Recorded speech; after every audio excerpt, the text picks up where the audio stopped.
The Happy Money Maker video number 2. All right, here we are. We're back again with a lot more energy. It's only been, what, 3 days. It's Thursday, and I was going to wait until the weekend to do this video, but, just couldn't wait. I was just excited. I had a lot of things to pass on back to you guys, as I promised, and we're going to be delivering on some of the items that we promised in our last video. Very important, we talked about self-secures. All that meant to us at the time is that this is some Mark Cuban. Research the guy if you don't know him. A lot of you are going to, you already know him. He's an entrepreneur. He owns a basketball team, okay? Just put it right here. This is our video number 2. We want to make sure that people keep track of our videos in sequence. That's something that I noticed in another YouTube channels. Okay, so we're going to erase this already. We talked about it. That's all it meant to us at the time.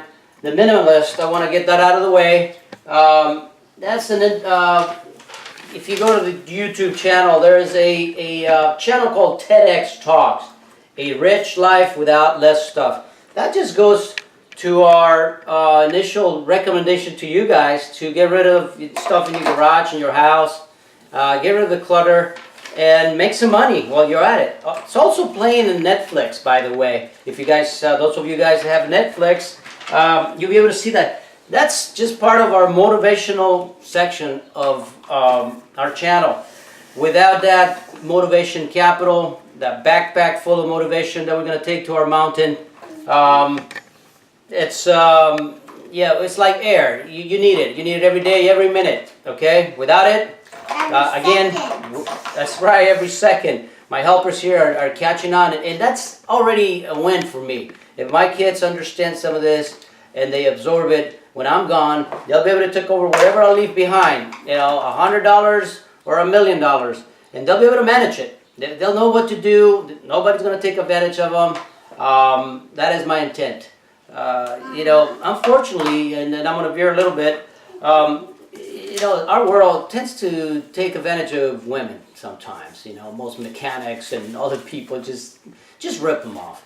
I don't want that to happen to my 2 little girls. I want them to understand how things work and to defend themselves against all this predatory behavior from different entities of our society.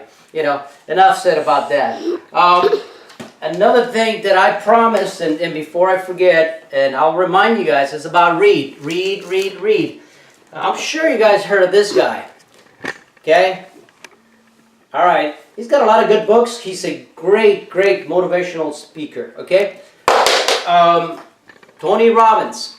I actually met this guy here at Venice Beach. I actually went to Venice High myself, and I was an ESL student, and then we'll get into that a little bit later. That's English as a second language. I came from Mexico. I did not know what stop meant, the word stop, and I still don't. I'm not stopping, as you can see. But we'll get into it. This fellow here, I actually saw him talking one time at the beach, and I passed by it. He's tall, kind of, odd looking.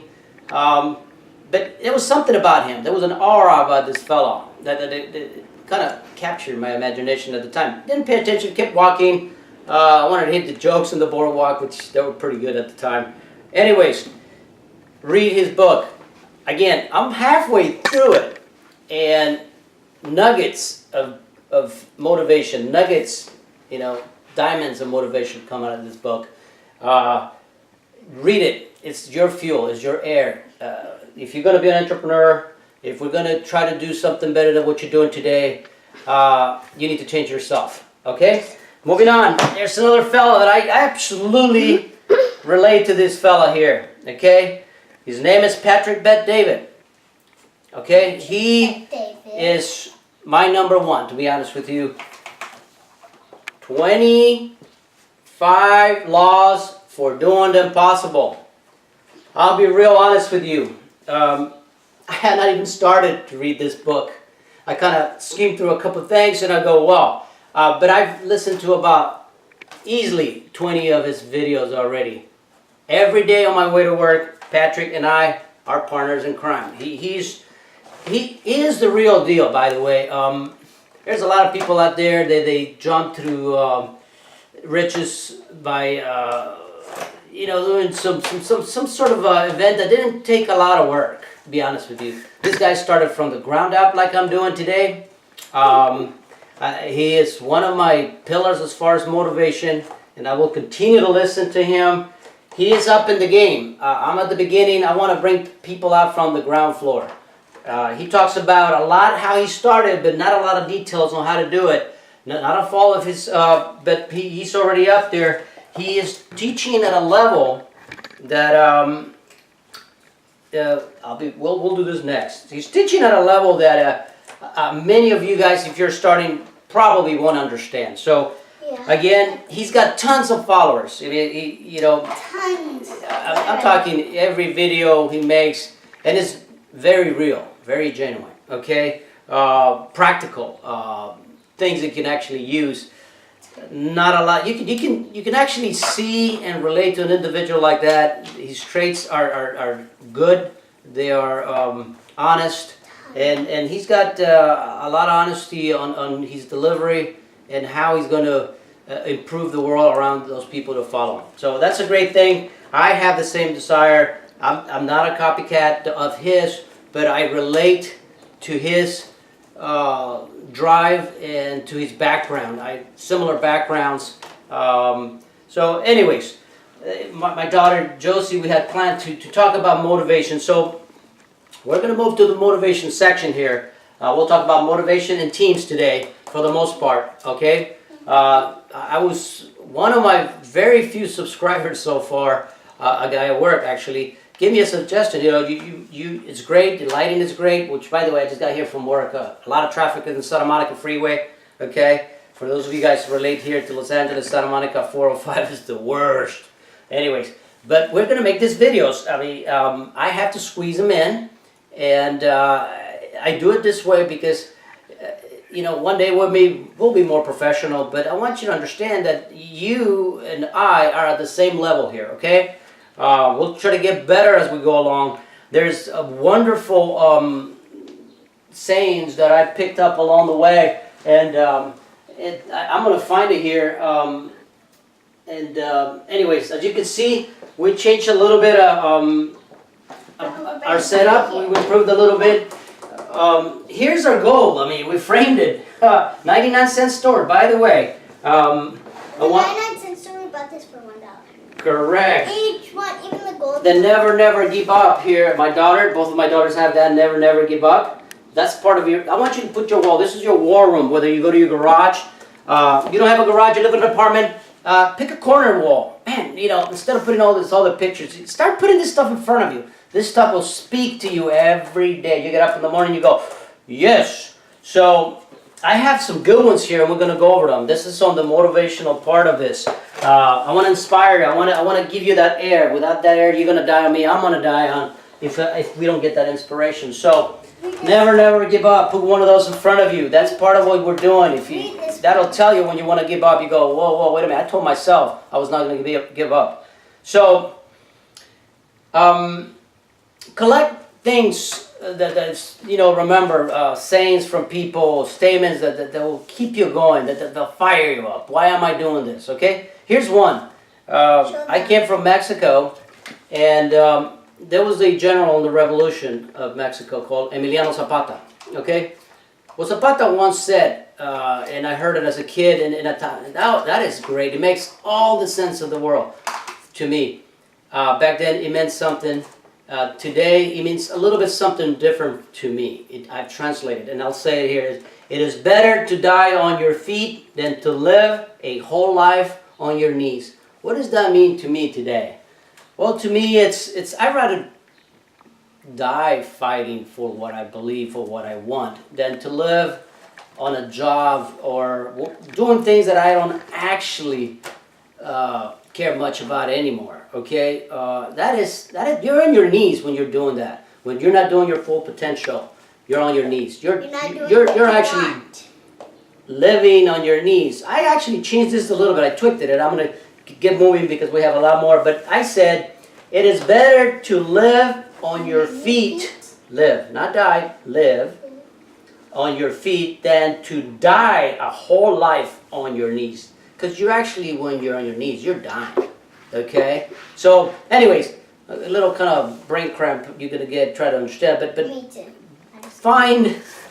find your fire. Okay? These things, I put them on the wall, and every day they fire me up. Okay? Here's one more. And it gets better. You guys, these are all over the internet. You go and look for them, and then you will find them. Here's another one that is extremely important. Okay, this one here, I found it, and I get, oh wow, that's a good one for me. I'm keeping it. I'm putting it on the wall. He who is fixed to a star does not change his mind. Okay. So what does that mean to us, to you? When you hear this, that was Leonardo da Vinci, by the way. He was prolific. He was fixated on what he wanted to do. He got the Mona Lisa. He was a sculptor. He did a lot. He invented the helicopter, the tank, drawings. It was a mechanical artifact that he created, a model. He wasn't just drawing things or thinking this could work. Okay, it's all documented. He was prolific. So when he was asked, well, what drives you? He stated this. This is verbatim from Da Vinci. He said, he who is fixed to a star does not change his mind. So, meaning, if you know where you're going, we talked about that mountain, that Everest. This is my goal. I'm fixated. I'm totally attached to this. I'm going to get to that goal, okay? So get these going for you, because without that, you're just not, oh, by the way, yeah, without that, you're just not going to, keep going. You're going to quit. You're going to go, oh, this is not for me. I'm going to go back to my job. I better pay attention to my job. What am I doing trying to, mess around after work? My girlfriend's calling me, my wife, all those other people, my kids need, there's going to be lots of excuses. But deep inside, you want to do this. That's why you're listening to this. You're looking for information. You're looking for drive. There's another one real quick, and we'll move on after this. Brunt over brains. Okay? Any day. And that's my statement. I might have seen it somewhere, but I wholeheartedly believe it. And you go, well, what do you mean? You need to have brains better, right? If you're intelligent, you can get around things. Well, there's something very important about having drive, okay? And it ties into another saying I had here earlier. As you can see, we're not perfect. I'm going to try to find it, and then we'll connect it to this one here. Which one? But it's right here. No, it's, yeah, no. We'll talk about it. I'll find it. As you can see, my system is, I get these. I carry them in my pocket now, I carry them in my car. I'm driving to work, and something pops. I get an idea that it stays in my brain for about 2-3 seconds. And it's a great idea. And then I go, well, that's a great idea. And I'm driving and I go, oh, should I write it down? And I forget it. Even 5 minutes later, I'm done. Whoa, where's that? What was that nugget? I can't. So now I carry these guys around with a pen. And I am writing these things, okay? I am completely writing it. So, anyways, brunt over brains, and I'll tell you why. The Webster definition of brunt over brains is strength, power, energy, might, effort, exertion, impact, pressure, impetus. They keep going. You got all these, you're going to get to the top of that mountain, okay? Smash, down, kick, in. Wow, that's the second section here, as Josie was saying. Why don't you go ahead and say it again? Break, open, burst, open, knock down, smash down, kick in. All right. Well, that's just another derivative of this definition, okay? Josie, Jackie, you want to sneeze? Go ahead. It's okay. All right. Sneeze all you want. That's right. All right. So I think we've give you. There's one more thing here. Pat David, valuetainment, okay? His book is one thing, but I want you to go to his, okay, so it's patrickbetdavid.com. Either you go there and you'll find Valuetainment.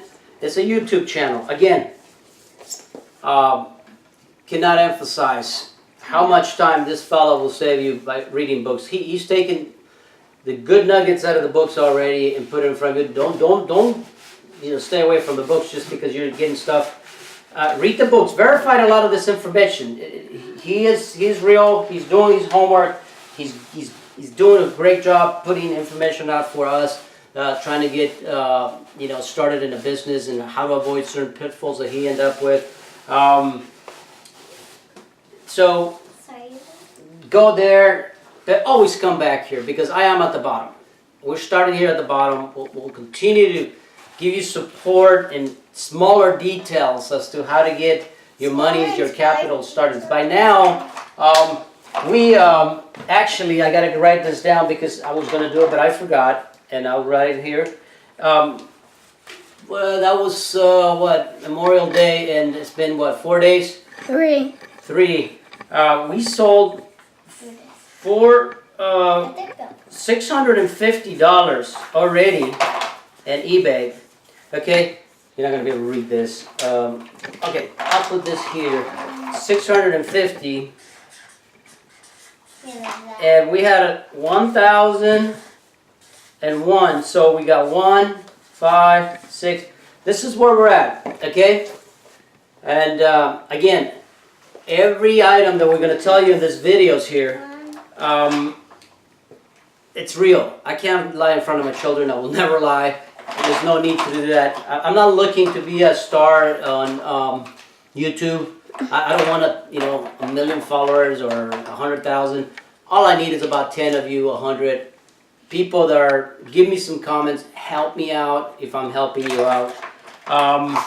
People all over the world, if we ever get a little bit bigger, they start listening in Spain and Africa and China, everywhere, relate to us. We're at the bottom, we're doing this, and I have the framework.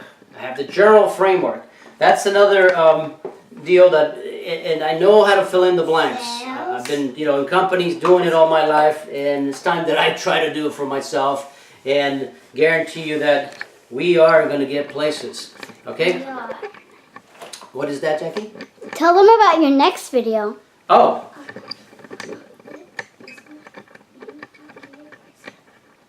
Oh yeah, you go ahead and erase everything now, Josie. Yes, I'll tell them about our next video. All this stuff right here, yeah, we already talked about. Great, you remember that. Okay, leave the happy money. Okay, well, we'll put it back in again. All right, great. My helpers here are on cue. They are keeping me straight. Let's talk about these sticky notes. Well, let's talk about teams now. Okay, I gotta give you a call for action, you guys. You have to start looking at our next level, teams. Teams outside your team at home, okay?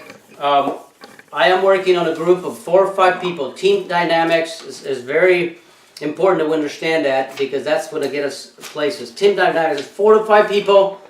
You get to 6, it's a little bit, a lot of different opinions, a lot of people going in too many directions. 7 is just a no-no, definitely. 5, 6, 4 to 5 is perfect. 3, there's not a lot of energy between 3 people at times. It can be done if somebody cannot show up on your team or whatever. But get a team outside your house.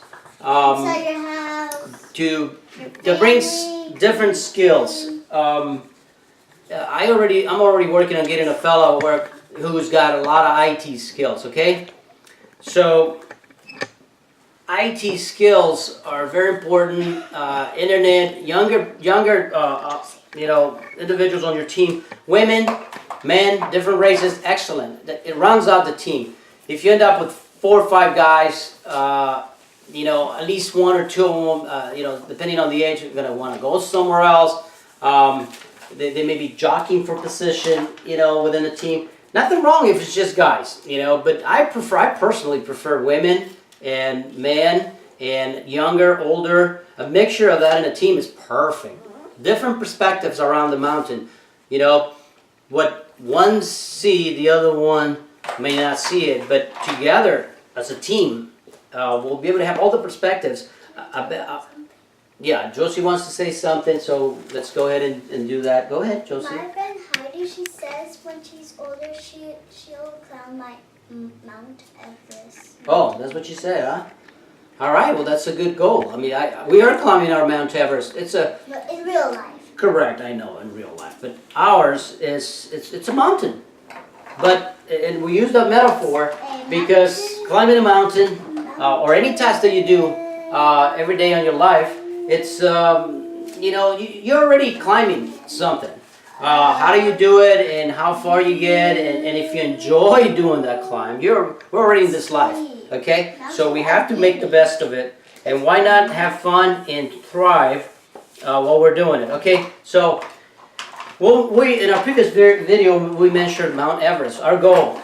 Remind everybody, if this is the first video you see from us, our goal is 100 million and 60 months. I know it's a hefty goal, and it could take maybe 10. I said it, you know, 10 years or 5. But we're going to make a lot of progress. We're preparing today. The motivation part, I hope I got through with you guys. With the motivation, I wanted to really talk about and emphasize teams. There's a primary team at home with your family. They need to understand what you're doing. Why are you doing it? Why are you staying up late at night, writing things up? Why you look weird now? You know, just look in your face. Where did you get this fire? Why do you sound different? Why do you act different? My wife looked at me a few days back and she was like, looking at me like, I don't know you. And I said, wow, that's cool. I've changed. Okay? I'm like a kid in Christmas again. Honestly, I've never been this fired up for the last 20 years of my life. I realized that there's a saying that the kids have now in rap, well, you know, get rich or die trying. Well, I'm going to say get rich or live trying. How's that, huh? Good stuff. All right, so, and again, I got to reiterate, people, it's not about the money itself. It helps to have it. It's about a goal, being productive, getting up in the morning and want to do something, okay? More important than anything, the goal at the top of the mountain, you attain it, and then what? What's next? You know, it's just a scorecard. Remember, it's just a scorecard. Okay, teams. Let's go back to teams. There's a secondary team. We talked about that. Try to make it well-rounded. Work on it. Doesn't have to happen today. So there's another team, your mentors. Start working on your mentors. This is going to be advice on how to and motivational capital from them. Okay? Yes, you can do it. I believe in you. You know, that comes from, it means a lot when it comes from people that are already successful. Okay, so I'm working on mentors. Patrick, Bet David, I'm looking for a way to get in touch with him. I have some creative ways to get around him. His father worked here in the 99 cent store in Inglewood where we live. We live in Inglewood, California. Like I said, I worked in Santa Monica, and I went to Venice High in Venice, California. Very proud of that. My alma mater, El Camino College in Torrance, and then University of Phoenix for a business degree. But again, and I started a master's too, but I said enough. That was one class. That's some of the things I've done. And I tell you this because it goes to my next chapter here for more motivation. A little bit of my life story and how just to motivate me. And I kind of dwell a little bit about talking about myself, and then I don't want the audience to think, well, is this about you, Joe, or what is this about? There's just tools on how to kind of get you motivated. If he can do it, I can do it. I'll tell you real quick. I'm going to try to tell you my life story in about 2 minutes, if possible. Okay. At the age of 10, I lost my dad. Okay. I never talk about it, and we'll leave it at that. At the age of 20, I lost my mom cancer. Okay. I immigrated to the United States when I was 18 years old. I started as an ESL student. As I said, I came here. I didn't know what stop meant, and that's what I mean. I knew no English. But hey, You know, I'm in the good old USA. That was my goal. Mexico had no opportunities. I have friends graduating with, older friends graduating with engineering degrees, degree that and degree this, and ta-ta-ta-ta-ta. And I'm copying that from Patrick Bet-David and ta-ta-ta-ta-ta. Anyways, they had a lot of degrees. No jobs, no jobs, no jobs. At 16, I realized there's no future, even if I go to school. So I was adopted by my uncle just simply to get to the United States. I was just an adoption. He never took care of me. It was just a paper thing to bring me here. So I came here when I was 18, probably about 2 months before I became 18. And I remember people sending me to work. You have to go to work. You know, in Mexico I worked since I was 6 years old. Back in the ranch where we live, 6 years old, you had to get up and go bring the milk from the cows. And 6 in the morning? And that was 4 in the morning, by the way. And that was brutal to see a 6-year-old get up in the morning. I was walking with my bucket and, I was like a zombie, trying to bring that milk. And that was early in the morning. After that, I had to go to school and do a lot of work. In a farm, you do a lot of work. So at 10 years old, I lose my dad. And, I'm not going to let this define me. I want to be somebody in life, okay? So I worked hard. I became the man of the house. We're 10 brothers and sisters. 6 of them are girls, 4 boys. 2 of them are mentally ill. 1 boy and 1 girl. Just imagine that. And I'm the man of the house at 10 years old. And people will tell me, now you're the man of the house. I had all that weight on my shoulders at 10 years old. I worked full-time and went to school at night, at 10 years old. Mercado Corona in Guadalajara, next to the Catedral. So I grew up real quick. Oh, they definitely did. Nobody will bully me. I will fight anybody. At 10 years old, 11 years old, I had no fear. No fear. And that's been my motto since I can remember. So, come to the United States, fast forward to the United States. I come here, I was already going to school over there. I got back on track in school, and I was accepted at 16. Probably one of the, I think I was told I was the youngest at the University of Guadalajara.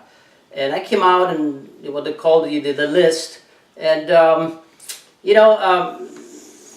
anyways, I decided to move to the United States. I had the papers, I was adopted, I had a green card.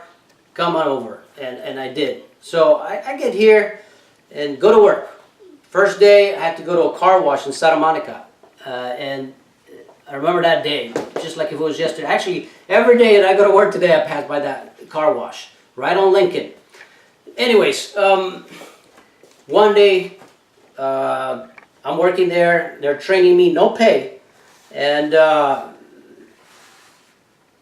lunch truck comes in. I'm from Mexico. I don't know what the heck is going on, I'm really hungry. I'm 18 years old. You know how an 18-year-old gets hungry, really hungry. You're kind of still, developing, and you get hungry. And I'm working. I'm vacuuming cars. Everybody disappears all of a sudden. I keep working. There's a line of cars. I have to vacuum them. And they all come back, and I'm thirsty and I'm hungry. And I asked the guy, "Can I go get something to eat? Because I'm beat. It was like 2:30 in the afternoon." He goes, "No, the lunch truck came in and." You didn't go. I said, well, nobody told me. I didn't really know how this thing works. I just came here. Anyways, I said, no, you can't leave the line. You got to stay here. The guy was not paying me. He was training me. He would not let me drink water or go. I realized, whoa, this is... So I decided to say, you know what? See you later. I have to eat. So I walked away. That was my first job. Car wash. Okay. So... moving on, I had a lot of odd jobs. After that, I went to high school in Venice. Like I told, I was an ESL student. I relate to ESL. That's, for those of you guys who don't understand ESL from other countries, ESL stands for English as a Second Language. I relate to a lot of those people. Well, Joe, you don't seem like you have an accent, they tell me. I worked really hard to learn English. In the first year, I was working the drive-through at Burger King, okay? And I remember I memorized the menu, and I handled it pretty well. The manager was very proud of me. But every once in a while, something funny. This bozo would come in and order McDonald's food at Burger King, and I couldn't get it. I had to call the manager all the time. I remember vividly those moments. Anyways, why do I tell you this? I'm telling you this because within a year I learned English. I was collecting words on my way to work, from my way to school. and going to the dictionary. I was driven to learn. I watched cartoon in English, no Spanish. Everything was in English. Within a year, I could speak the English language very well. Big accent, I'm sure. But I was also, the girls wouldn't talk to you. I was at the age that some girls, I can tell they're looking at you. And Josie, please, there you go, put your hand there. Consider here. No, So- she can't see me because you So- zoom into you. Oh, okay. No. So anyways, I am looking at, you know, working at Burger King and trying to get, you know, $3.35 an hour. I remember I got my Gold Whopper.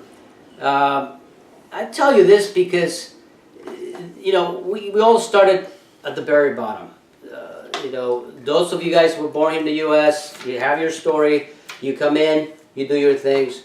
After Burger King, I graduated from school. I got a decent job after high school. I was a chemical lab technician. I was making double the minimum wage, which was $7 an hour. It was $3.35 at the time. I was making $7. So I was very proud. Double, wow.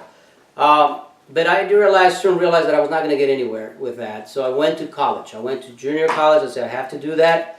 And I'm going to college, but I'm working full-time. I'm still the man of the house. I'm still sending money to Mexico. For the past 33 years since I came, I've been supporting my family in Mexico. One of my brothers that was mentally ill passed away since. But one of my older sisters takes care of my other sister who's mentally ill. Anyways, I tell you this, I don't want you to feel sorry for me. I can see my daughter Jacqueline looking at this. Wow, my dad. I never talk about this stuff. I tell you this because I don't want you to think that my life's been easy. And I know yours haven't either. A lot of you guys have stories. We all have heavy-duty stories. But I never gave up. You know, a 10-year-old, no father, no mother, 20. It was easy to, you know, you could get into gangs, drugs, doing things stupid, giving up on life, giving up on the idea that you're going to be somebody one day. No support from a parent, okay? But, hey, you had you. And I have one golden rule, and I have it throughout my life, even today. Your job is to make your parents proud, okay? Whether they're there or not, you're going to make them proud. That's your job. So that drove me, kept me centered, kept me focused. And I want to show my parents, even though they were gone, that I was going to do good. And here I am today, still not knowing what stop means. Okay? So, You don't know what stop means? no, I'm still going. I do. I stop at the stops, you know, and all that good stuff. Anyways, so How do you get to what do I tell you this? Again, this is not so you feel sorry for me or you think I'm some superhuman. I am telling you this because there's a lot of reasons in your life to give up. And I've given up. I've been homeless one time. It was a weird situation. My car burned. I had only rent money for 1 month. And I couldn't do the first and last. And I was too proud to go live with my friends. I lived in my car for 1 month. I would take showers at the college, El Camino College. And I sleep right outside my job. Again, I had a job. It was not like I lost my job. I was always employed. I had to support myself. So, you know, keep going with my life. We'll get to today real quick. I married one time. It was a divorce. I had to pay child support and support my family in Mexico. I mean, if you guys are thinking, well, I'm going through a divorce right now. I divorced. I got to pay child support. Well, I really can't be an entrepreneur. Throughout all that time, I had I cut grasses for other people. I would collect jobs at the college. I had a regular job. I sold flowers on the street. Back then, we didn't have the 105 freeway that would take people to LAX here at the airport. But I would sell flowers on the street. It was fun. The limos will pass by with famous people and people going to the airport, and we're selling flowers on Century Boulevard, Cienega and Century AM PM. Right after college, I would finish about 8:15, 8:20, and you could sell flowers until 1 in the morning because traffic to the airport was always getting off the 405, turning from La Cienega to Century, and it was fun. We'd get those flowers, roses from downtown LA in buckets, and we would make very good money, and we would have fun. Some of my friends that sold there regularly were always kind of drinking on the side and whatever, but I was there to have some fun, help them out, and they will give me, you know, $5-10, and that was gas money. So again, I have many venues to make money, always make a lot of money on the side, but working hard, never giving up. While I was in high school, I was driving a Porsche, a 914 Porsche, a car. You know, I was like, okay, one of my teachers, I had ROP classes at doing body work in his car. He had a 914 Porsche. He let me drive it back and forth from Venice to Westchester High. And all of a sudden I said, well, I can do this. How much car is this? It's one of the cheapest Porsches there is. I paid $30,000 back then for it. But I was very proud. This is a guy that came from Mexico. Within 2 years, he's driving a Porsche. Anyways, so you can do it. Be disciplined, save money, work hard. Never give up. Never give up. Dad, my daughters know that. Well, the story with that Porsche, just to finish that, it got burned, and all my years after that, I drove a Toyota Corolla, crashed in the back, crashed in the front, crashed on the side, and I was very frugal after that. I learned that I had to save money. Bought my first house when I was 25. A lot of people, even the real estate people come in, well, you're crazy. Go get some credit. Come back, buy a car, pay payments, get credit. You don't have enough credit. My first house was 11.75%, 12% interest back then. And because I didn't have credit, and the interests were high anyways for houses. I bought it at South Central and sold it right before the first riots here. There was some riots here in LA for those people that are watching all over the world. Anyways, I made $20,000. And that was my first house. Again, I progressed from being an inspector to a lead inspector, supervisor, quality manager, and today, again, I'm a director of quality. But it's not fulfilling anymore. I want something different. I want to use I want to live to my potential. I have a lot of skills. I tell you this again because you may be at a stage in your life where you're going, you know, it's very difficult. Life is very hard. So what are you going to do? I mean, are you going to give up? What options do you have? You keep going. You Never give up. That is correct. You take a leap of faith. Every time that I was cornered, I closed my eyes and put my one foot in front of the other, and things worked out. Every time. After a while, I started believing in myself and things, but it was scary. Nowhere to go. And you just have to keep going. And the next day, you know, bad things became a distant memory, and you were getting over it, and moving on with your lives. Anyways, I tell you this whole story because I want you to get motivated. I want you to, don't give yourself excuses. Do not. All the excuses are just not valid. You don't validate them, okay? You don't. So, you watch me, you go to Patrick Bet-David. He's got his own story. He'll tell you. So we're going to move on here and try to finish our video here. How many times do we have? How many minutes? So far we got 38 minutes. Oh my gosh, I went really... We got to stop this video now, guys. We're going to bore you with this. Again, next video, we're going to keep getting more structure. Look what I'm doing here to the board. I want you to see how messy it is. We're not professionals, but I have the framework. I have everything. Trust me, you're not wasting your time on this channel. We're going to give you, on the next one, very specific topics that's been suggested for some of my viewers. And I'm throwing all my ideas here. Can I your idea which... And we got, again, our books. Go to, you know, Tony Robbins, Money, Master the Game. We, again, go to 25 Ways of Doing the Impossible. I know it's going to be a good book. I haven't read it. I've seen a lot of his videos, a lot of the stuff that he's got here. Please go and visit his website or his channel. Our video is a little bit long, so I'm going to cut it because I'm concerned that, you know, we'll lose your audience after a while. So, again, I want my kids to come over here. They're the ones that know how to say this thing about, you know, come on, guys, over here. Subscribe. Yeah, hold on. Here, Jackie. You can take my chair. We did this better last time. Go ahead. Let's do this. Subscribe, like, and comment down below. Thank you.